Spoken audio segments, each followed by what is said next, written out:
Should I feel energized when I get out of a hyperbaric chamber, or should I feel tired?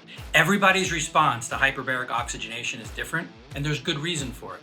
That's the question we're going to answer today.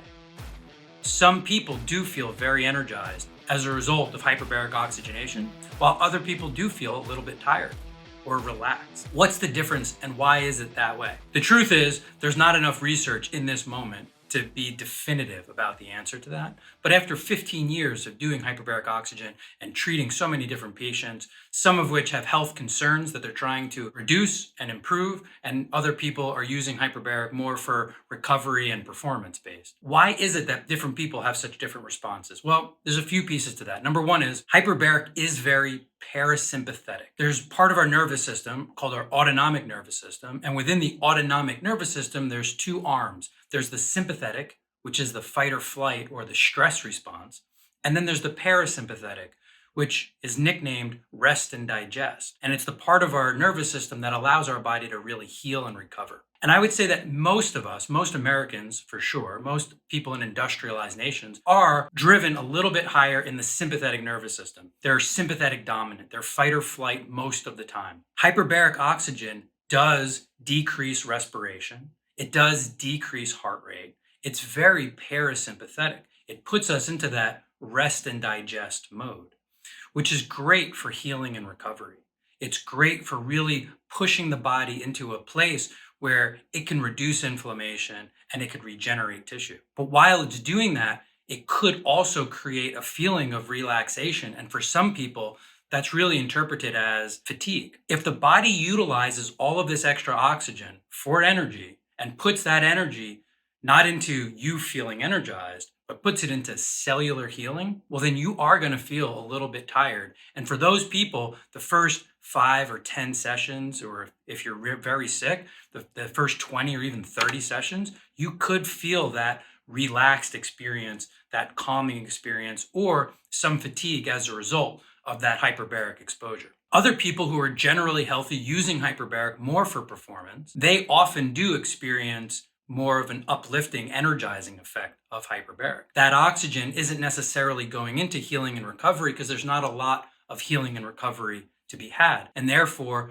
we express that energy more as energizing us, our mind, our body, and then increasing our capacity to perform or to do work. And so it really depends on what we're going in with. The body's going to absorb that oxygen regardless, but what it does with that oxygen, we don't get to decide. The body decides based on its requirements and based on its needs, and the body will shunt that oxygen into the areas most needing that increased oxygen. Along with this question comes, should I be doing hyperbaric at night before bed, or should I be doing it first thing in the morning? If I do it at night, is that going to disrupt my sleep? If I do it in the morning, am I going to start my day fatigued and tired? And again, that's a great question, but it's going to vary person to person. For me, I'm very relaxed and calm when I get out of a chamber session. I often will do my sessions in the evening, knowing that that's setting me up for actually a good night's sleep. And so most of the time I spend in a chamber is late afternoon, early evening, or even late evening right before bed. And I can transition from the chamber to going to sleep very easily. And my deep sleep often increases as a result of chamber usage. If you happen to be one of those people that are very energized from hyperbaric, then clearly you shouldn't do that. You should not be using the chamber at night before bed. You should really consider using that earlier in the day. There's no right or wrong answer to this question. It's really, number one, personal preference, and two, how the oxygen is utilized in your body. If you don't see a difference either way, then there isn't going to be a difference either way. You can do morning sessions, afternoon sessions, evening sessions, and there's virtually no effect on your energy levels. That's fine. For people that are very energized by that, whether that's physical energy or mental energy, morning sessions are great. It could really set you up for a high performance type day. Now, for those of you who actually track your sleep, you use a wearable device of any kind, and you track your sleep with that device, with hyperbaric use, especially hyperbaric use at night, you should see increases in deep sleep. That's very common.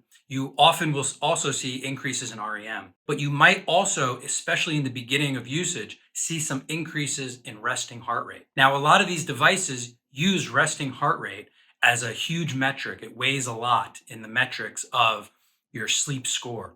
And so small elevations in heart rate could really reduce someone's sleep score. What I believe is going on in those cases is that the body is taking that excess oxygen, and during sleep is when we heal and recover the most, and it uses that oxygen for healing and recovery purposes. And as a result, the body does maintain a slightly elevated heart rate. Usually it's only 2 to 3 beats per minute increase compared to normal, but your device may lower your sleep score as a result. So if you see that happening, don't get nervous. We usually see that that's only about a 3 to 4 week transition period before it kicks back and heart rate comes back down. But also recognize that you may be getting a small increase in resting heart rate.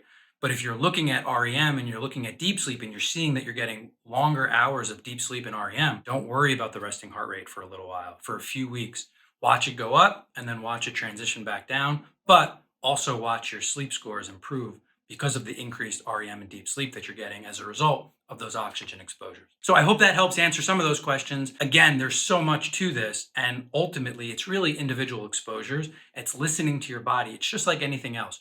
All we're doing is increasing the oxygen inside your body. Every single person's response to that's going to be individual. You want to look at your own patterns, you want to look at your own circadian rhythms, and you want to listen to your body. Try to give your body what it's asking for. If you see positive signals, keep moving in that direction. If you see something you don't love, switch your timing and then monitor again to see if you're getting the improved responses ultimately that you're looking for.